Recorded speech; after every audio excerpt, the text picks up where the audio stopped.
प्रिय विद्यार्थियों, नमस्कार। आपका आपके अपने विवेकानंद कोचिंग साहवा चुरू के निःशुल्क ऑनलाइन प्लेटफॉर्म यूट्यूब चैनल पर हार्दिक अभिनंदन एवं स्वागत है।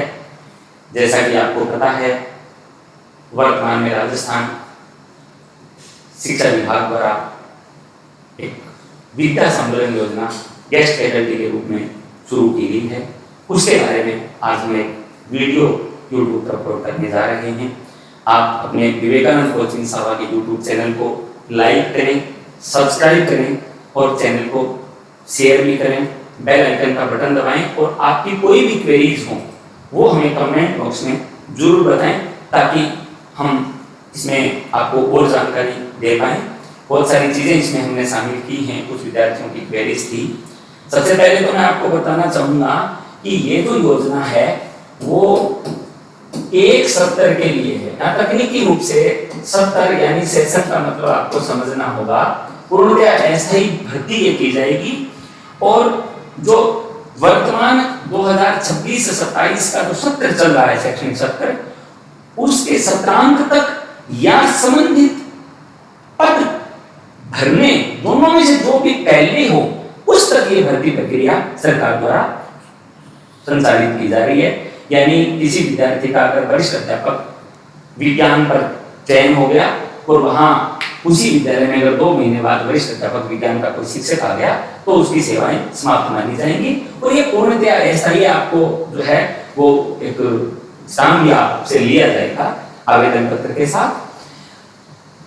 इसके बाद इस संदर्भ में बहुत सारी अन्य जानकारी जो है वो हम आपको इस वीडियो के माध्यम से उपलब्ध करा रहे हैं। विस्तार से जानकारी के लिए आप जो है वो पूरे वीडियो को देखें, हमारे साथ बने रहिए।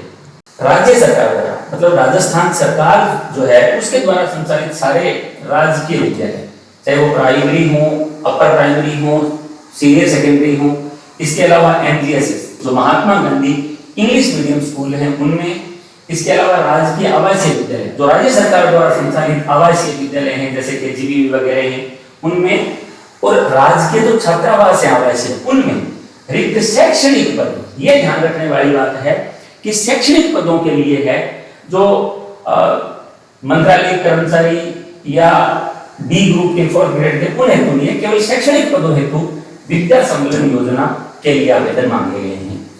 अब इसमें थोड़ा सा हम चलेंगे आगे कि आवेदक की जो योग्यताएं वगैरह हैं वो, तो चूंकि इसमें 2 प्रकार के आवेदक की कैटेगरी रखी गई है।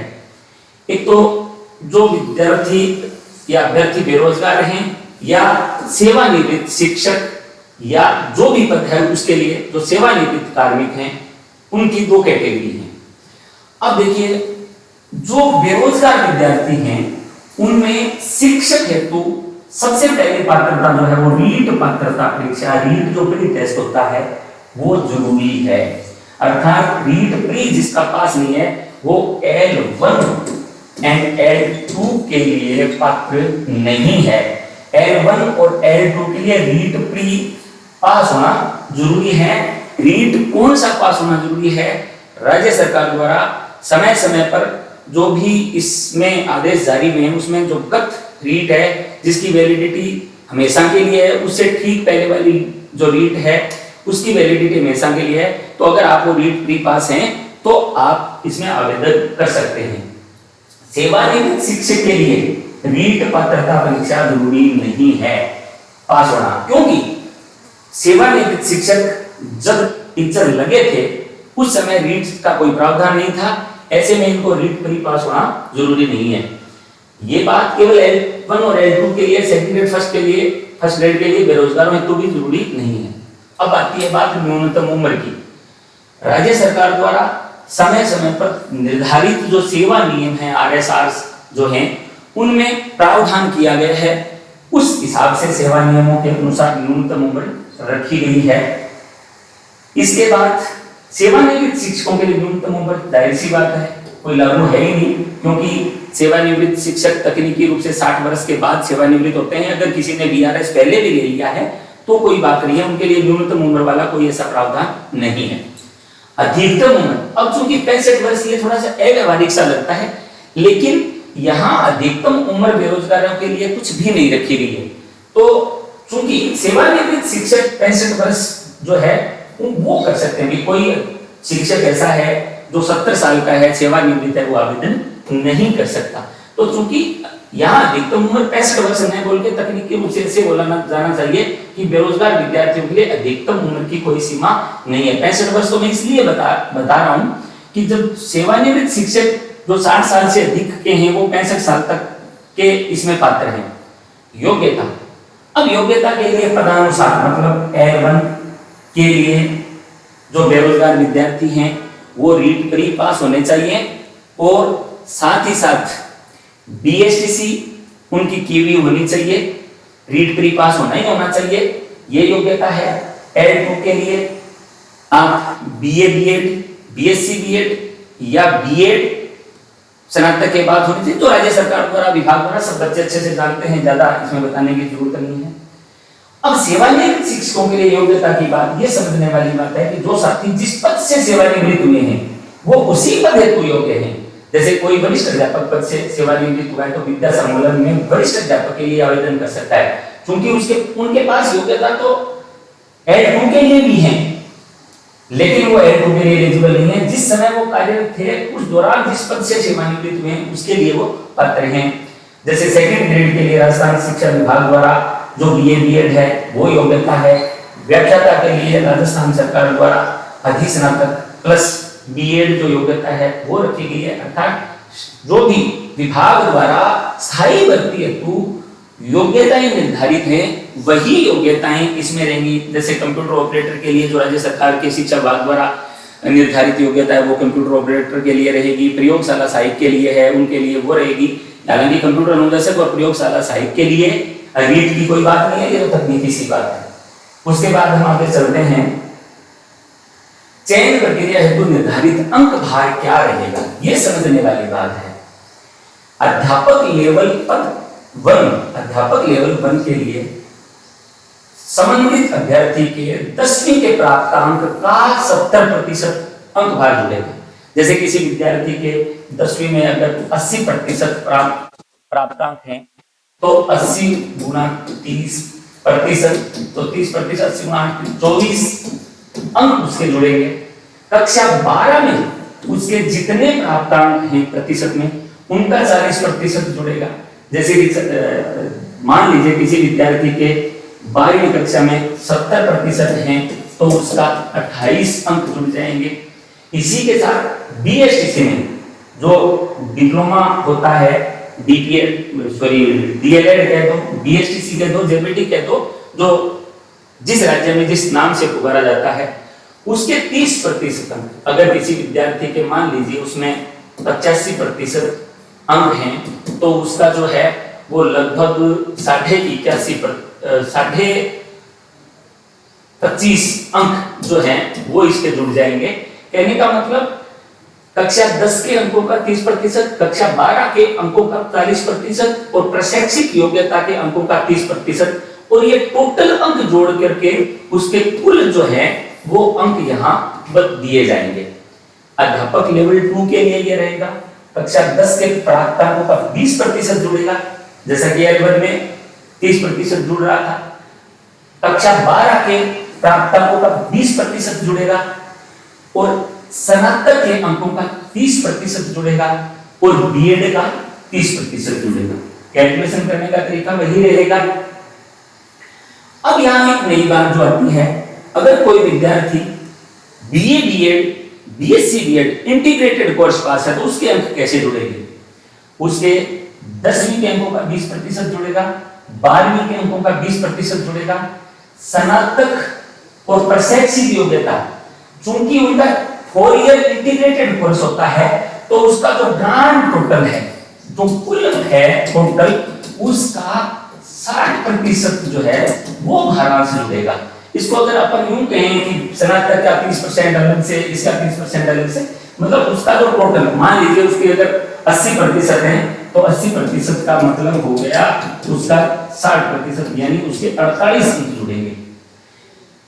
हालांकि यहाँ एक जो छोटी छोटी माइनस जो चीजें होंगी भी, इंटीग्रेटेड जो बच्चे हैं उनके प्रतिशत ज्यादा होते हैं, कम होते हैं, ये चीजें तो वो अपनी अपनी जो है व्यक्तिगत समस्याएं हो सकती हैं, आपकी क्वेरी हो सकती हैं।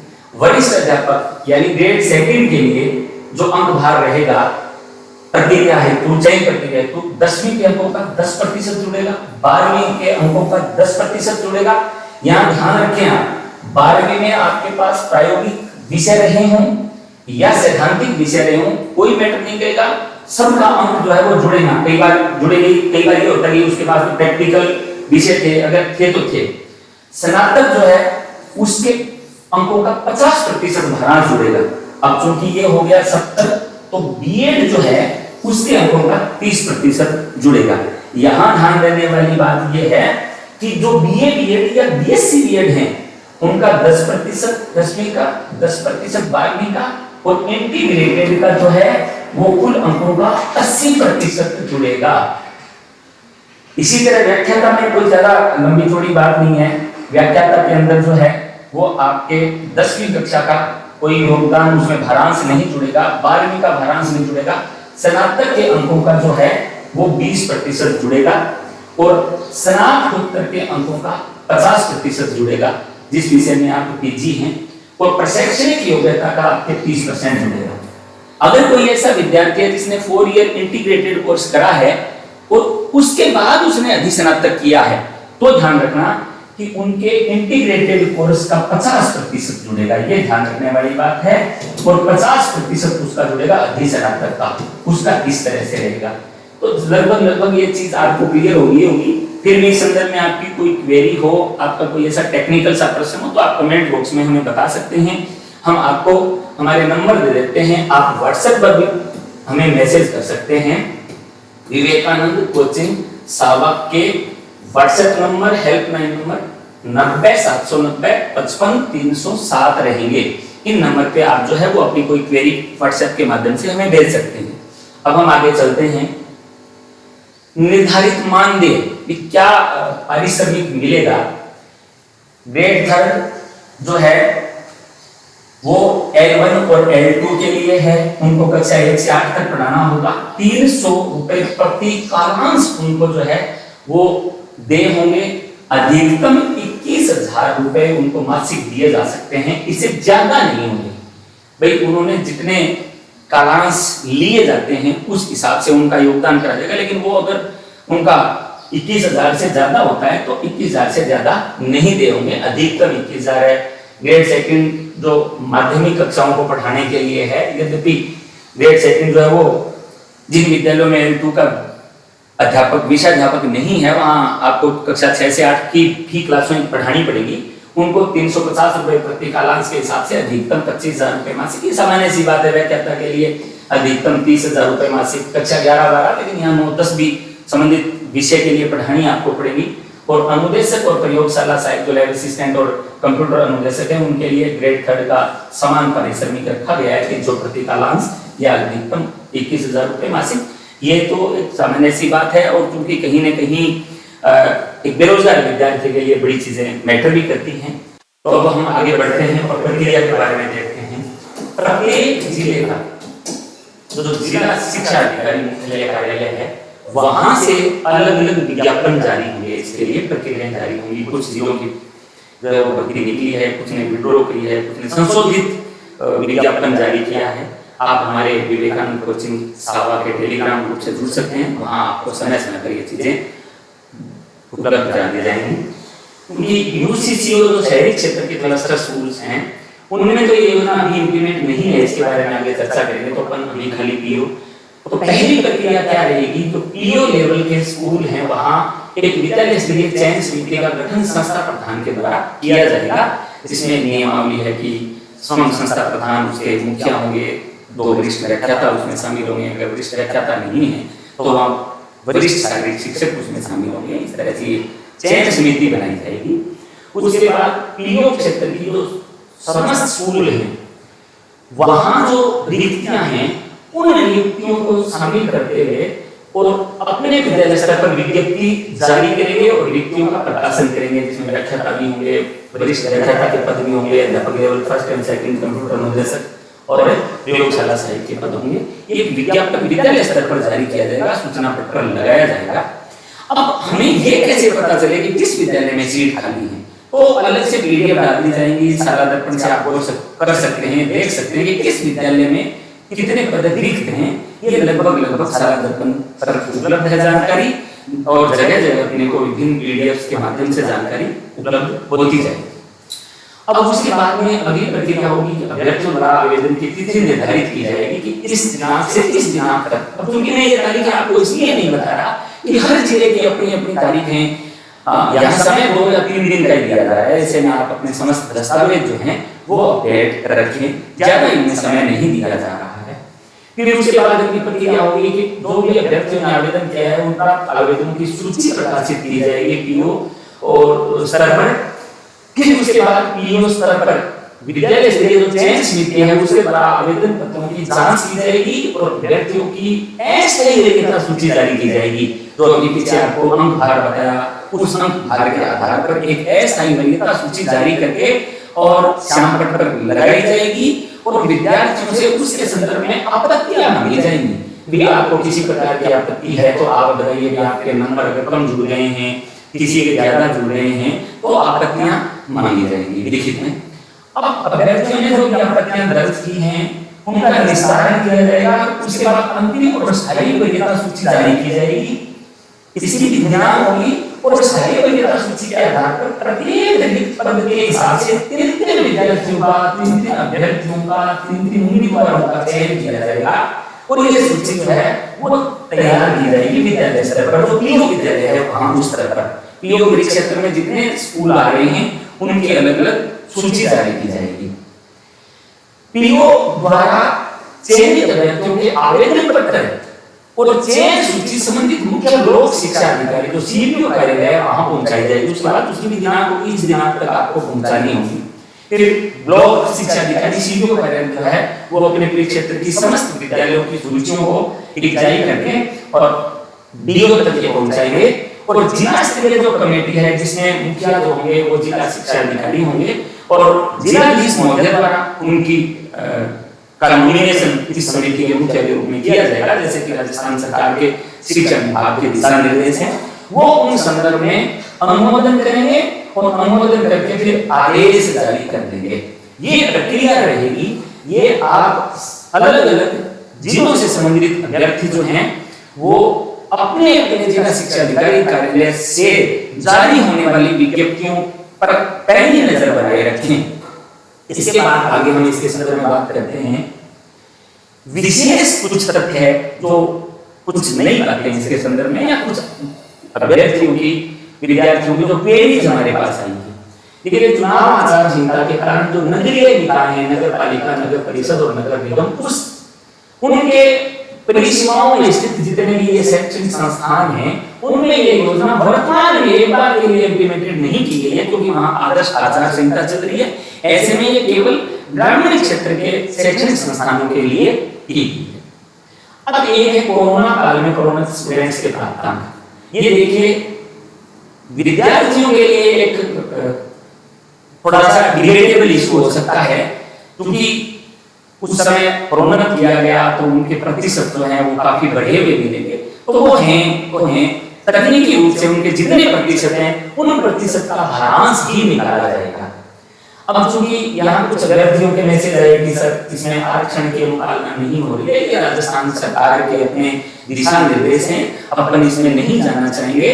अपना एक प्रोटोकॉल होता है, नियमावली राज्य सरकार की है, तो राजस्थान शिक्षा विभाग के द्वारा किन नियमों का फॉलो किया जा रहा है, किनका नहीं किया जा रहा है, ये सरकार के विवेकाधिकार में और विशेषाधिकार में है। क्योंकि जब विद्यालय स्तर पर विज्ञापन जारी हो रहे हैं तो ऐसे में आरक्षण के नियमों का प्रावधान इसमें लागू नहीं होगा और सर्वाधिक प्राप्तांक विद्यार्थियों का ही इसमें चयन किया जाएगा। न महिला आरक्षण की, न दिव्यांग आरक्षण की किसी प्रकार की कोई व्यवस्था का उल्लेख हाल फिलहाल अभी तक प्राप्त दिशा निर्देशों में नहीं किया गया है। अब यहाँ एक इशू ये भी होगा कि सर एक अभ्यर्थी का एक से अधिक विद्यालयों में भी चयन हो सकता है। अभी मान लीजिए एक कोई वरिष्ठ अध्यापक अंग्रेजी के पद पर आपने आवेदन किया, आपने दूसरे विद्यालय में आवेदन किया, आपके अगर प्राप्तांक बहुत अच्छे हैं तो जाहिर सी बात है कि आपका एक से अधिक विद्यालयों में चयन हो सकता है।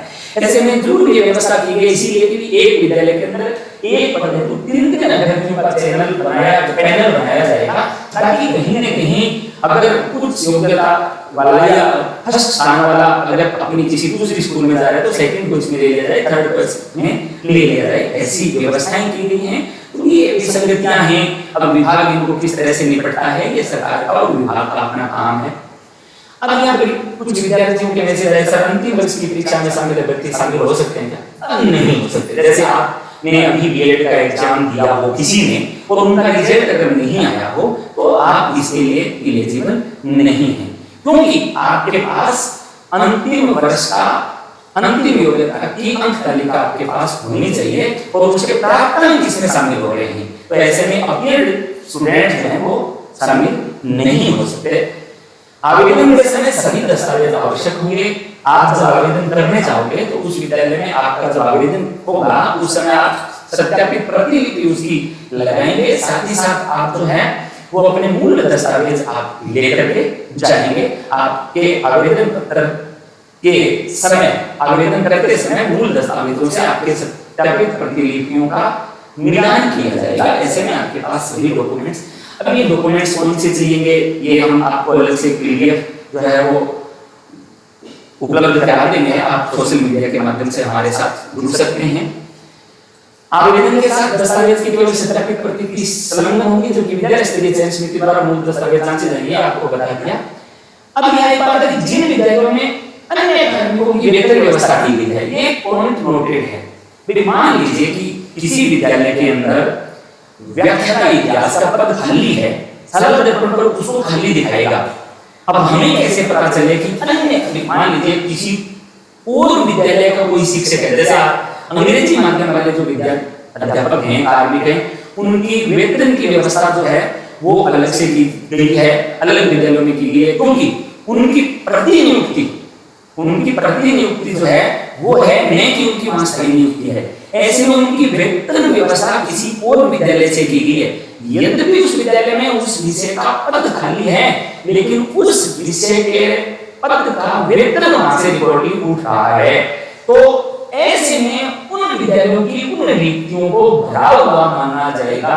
अर्थात आप साला दर्पण पर देख करके यह दावा नहीं कर सकते कि आपके विद्यालय में इतिहास व्याख्याता का पद खाली है।